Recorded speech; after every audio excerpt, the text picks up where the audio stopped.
The GTA market just did something it hasn't done in over a year. Sales actually went up. In June, GTA sales hit 6,770 units. That's up 9.4% from last year. But new listings dropped almost 13%, and active listings dropped over 13% as well. The average price came in at just over $1,058,000, still down about 4% year over year. So what does that actually mean for you? It means demand is picking up faster than new homes are hitting the market. That usually helps sellers over time, but we're not fully there yet.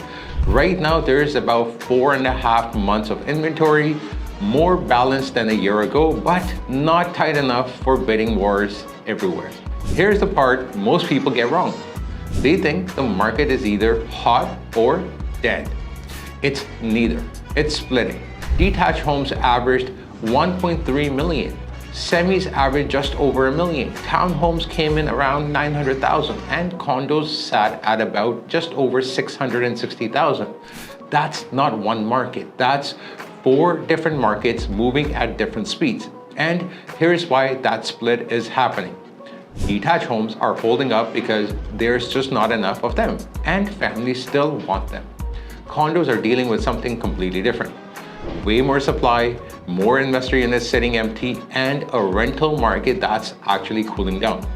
Landlords are now offering free rent, parking, move-in credits just to fill their units. That never used to happen. Now here's the piece that affects almost every buyer right now, the rates.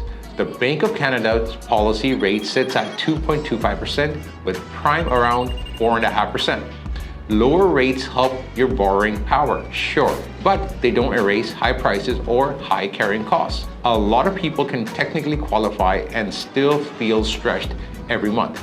But there is a bigger risk hiding behind all of this: renewals. If you bought years ago and you're renewing now at a higher rate, that's real payment shock.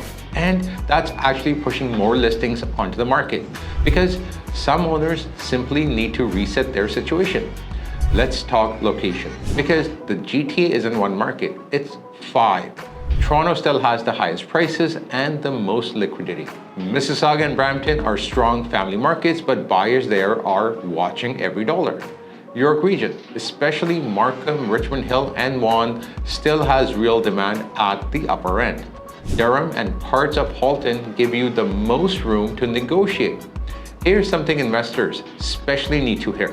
The buy any pre-con and it will work out era is over.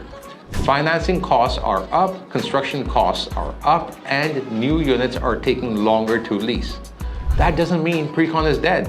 It means you actually need to strategize now instead of just showing up. Let's kill a few myths while we're here. The market hasn't crashed. Prices are down, but sales are rising and inventory is tightening.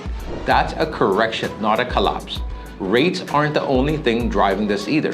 Supply, immigration, and local inventory matter just as much. And condos aren't automatically a bad investment. They just require picking the right location and running realistic numbers. So where does that leave you? If you're a first-time home buyer, the market still has options, but focus on what you can comfortably afford long-term, not just what you can technically qualify for today. If you're selling, price it right, because buyers are active, but they're not blind. And if you're investing, the easy money era is done. Discipline and location are what actually protect you now. If you have been waiting for the perfect market, here's your sign. It's never going to be perfect. It's just going to be different. And right now, the GTA is shifting from uncertainty toward a market where strategy actually matters more than the headlines. If you want a breakdown specific to your area or price range, comment market, and we will have one of our agents walk you through it.